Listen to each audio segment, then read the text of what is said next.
आप देख रहे हैं समाचार एजेंसी ऑफ इंडिया में साई न्यूज।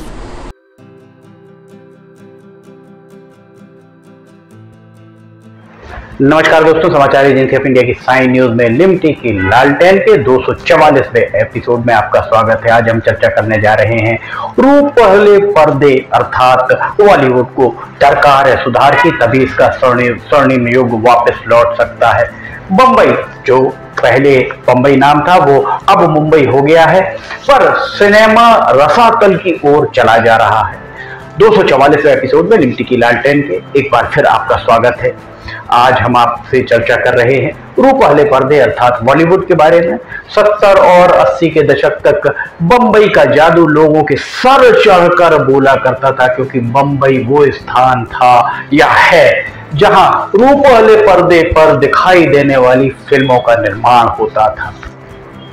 उस दौर में हिंदी में मायापुरी और अंग्रेजी में दसन हिंदी में भी आया करती थी, पर अंग्रेजी की दसन बहुत लोकप्रिय हुआ करती थी।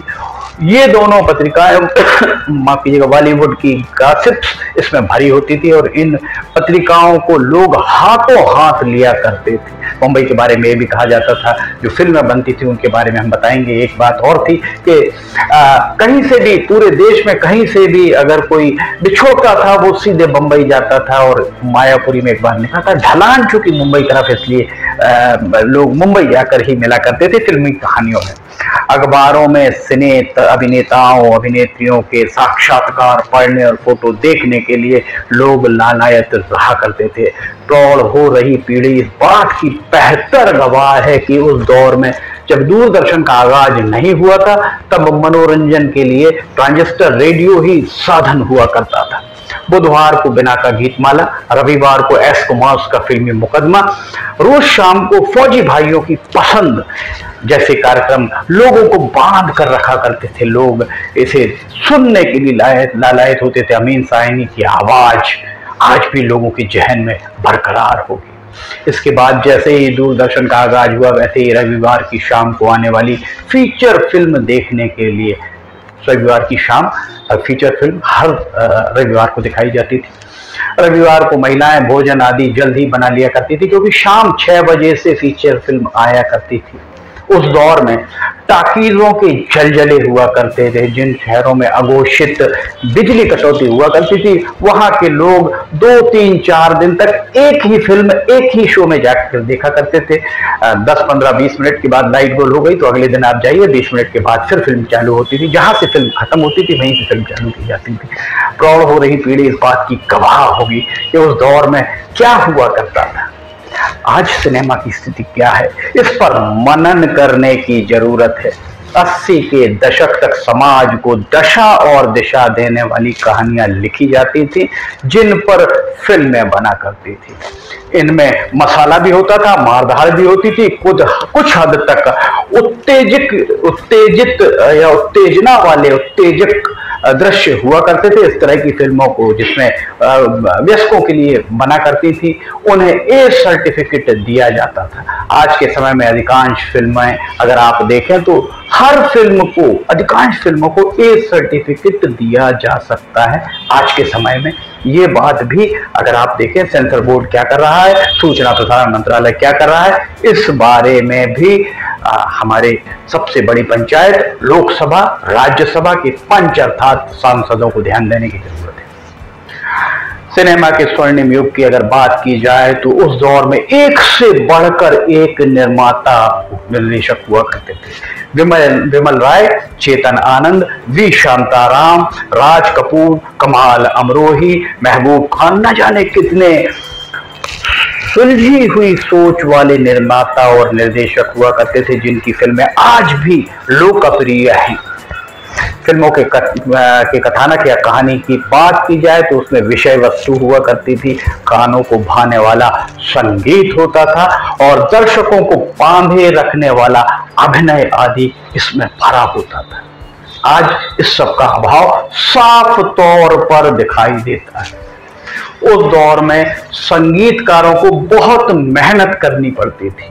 उस दौर के संगीतकारों की अगर हम बात करें या उनके नाम लें, सचिन देव वर्मन, राहुल देव वर्मन, सलिल चौधरी, हेमंत कुमार, शंकर जयकिशन, शंकर जयकिशन, कल्याण जी आनंद जी, लक्ष्मीकांत प्यारेलाल, हसरत जयपुरी, साहिर लुधियानवी, मदन मोहन, श्री रामचंद्र, नौशाद जैसे ना जाने कितने संगीतकार हुआ करते थे जो संगीत में जान भर दिया करते थे।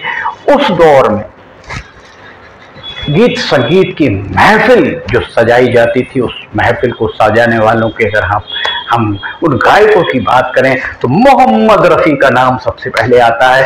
मोहम्मद रफ़ी, किशोर कुमार, मुकेश का नाम माफ कीजिएगा, मोहम्मद रफ़ी के पहले मुकेश का नाम आता है।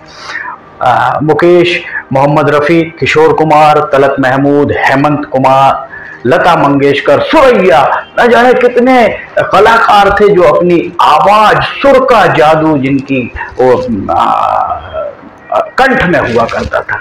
बैजू बावरे की एक गाने की अगर हम बात करें, ए दुनिया के रखवाले, सुन दर्द भरे मेरे नाले, इस गाने को सुनकर श्रोताओं की आंखों में आंसू आ गए। और अगर हम बात करें सुर सम्राज्ञी लता मंगेशकर की, तो लता मंगेशकर के द्वारा ए मेरे वतन के लोगों जरा आंख में भर लो पानी, इस गीत ने, जैसे ही लता मंगेशकर ने ये गीत गाया वैसे ही तत्कालीन प्रधानमंत्री जवाहरलाल नेहरू की आंखें नम कर दी थी गाने ने। उस दौर में गाने के बोल ही बहुत कुछ कह जाते थे, यही कारण कि आज भी पुराने गीत को लोग सुनना चाहते हैं। ये अलग बात है कि आज के समय की युवा पीढ़ी को बोल से ज्यादा सरोकार नहीं रह गया, उन्हें गीत के बोल बहुत ज्यादा पसंद नहीं है। आज की युवा पीढ़ी धूम धड़ाम ही सुनना चाहती है। एक पुराना किस्सा याद आ रहा है, मायापुरी में एक बार किशोर कुमार का इंटरव्यू छपा था। उस जमाने के मशहूर गायक हुआ करते थे। उन्होंने कहा था कि वे अपने चालक के साथ खुली कार में मुंबई में कहीं जा रहे थे। एक चौराहे पर यातायात जाम की स्थिति बनी, लगातार हार्न बज रहे थे। उन हार्न के कारण जो कर्कश ध्वनि उनके कानों में आ रही थी, किशोर कुमार ये साक्षात्कार में ये बात कही उन्होंने, तो उन्होंने अपने चालक से कहा, ये है भविष्य का संगीत। और आज किशोर कुमार की वही बात सत्य साबित होती दिख रही है। उन्होंने जो बात कही थी, आज का संगीत देख लीजिए, आज के गीत देख लीजिए और आज से 3-4 दशक पहले का संगीत और गीत देख लीजिए। आज के सिने उद्योग की तुलना अगर उस समय के पुराने 80 के दशक के फिल्म उद्योग से की जाए तो आज सब कुछ बनावटी और खोखला ही नजर आता है। उस समय में साल भर टाकीजों में फिल्में लगा करती थी जो गोल्डन सिल्वर जुबली मनाया करती थी। उस दौर में सुपरस्टार नहीं हुआ करते थे, उसके बजाय जुबली स्टार हुआ करते थे। आज की फिल्में अगर आप देख लें तो उसमें ना प्रेरणादायक कहानी है, ना कर्णप्रिय संगीत। हीरोइंस जिस तरह अंग प्रदर्शन कर अपनी फिल्में हिट करवाने का प्रयास करते हैं, उसे किसी भी दृष्टिकोण से सही नहीं ठहराया जा सकता है, सही नहीं माना जा सकता है। पता नहीं, इस बारे में अब कहा नहीं जा सकता कि आज के निर्माता, निर्देशक, संगीतकार, पटकथा, लेखक, अभिनेता, अभिनेत्री, कलाकार, अदाकार आदि को क्या हो गया है। उस दौर में बहुत ही कम पारिश्रमिक पर पूरी मेहनत से काम सभी किया करते थे, पर आज भी चीजें दिखाई नहीं देती हैं। आज की फिल्में जनता के दिलो दिमाग पर प्रभाव नहीं डाल पा रही हैं। 70-80 के दशक में डाकुओं का अब बहुत बोलबाला था और डाकुओं के उन्मूलन के लिए डकैतों पर फिल्म बनी। अनेक डकैतों ने इन्हीं फिल्मों से प्रेरणा पाकर आत्मसमर्पण भी किया। आज नशे और अवैध कारोबारों पर फिल्में बन रही हैं। जो ये इस तरीके की फिल्में बन रही हैं, उन फिल्मों को लोग इस कारोबार से अपने आप को दूर करने की बजाय इस गलत धंधे, इस व्यापार के लिए नए आइडियाज देने का काम ये फिल्में कर रही हैं। कहीं कुछ गलत हो रहा है, कहीं हम चूक कर रहे हैं, इसलिए केंद्रीय सूचना एवं प्रसारण मंत्रालय, सेंसर बोर्ड आदि को चाहिए कि वे इस पर लगाम लगाएं और समाज को दिशा एवं दशा देने वाली फिल्मों को प्रोत्साहन करने के मार्ग प्रशस्त करें। लिमटी की लालटेन के 244वें एपिसोड में फिलहाल इतना ही। लिमटी की लालटेन रोजाना दोपहर 2 बजे एवं रविवार को सुबह 7 बजे प्रसारित होती है। अगर आपको समाचार एजेंसी ऑफ इंडिया में लिमटी की लालटेन देखना है तो समाचार एजेंसी ऑफ इंडिया की वेबसाइट या साई न्यूज के न्यूज चैनल को पर जाकर आप दोपहर 2 बजे या सुबह 7 बजे से देख सकते हैं। अगर आपको समाचार एजेंसी ऑफ इंडिया की साई न्यूज के वीडियोस पसंद आ रहे हो, ऑडियो बुलेटिन पसंद आ रहे हो, अन्य लिमटी की लालटेन मौसम के अपडेट आदि पसंद आ रहे हैं तो आप इसे लाइक, सब्सक्राइब और शेयर जरूर कीजिए। लिमटी की लालटेन के 244वें एपिसोड में फिलहाल इतना ही। लिमटी की लालटेन का 245वां एपिसोड लेकर हम जल्द हाजिर होंगे। तब तक के लिए आपसे इजाजत लेना चाहेंगे। जय हिंद।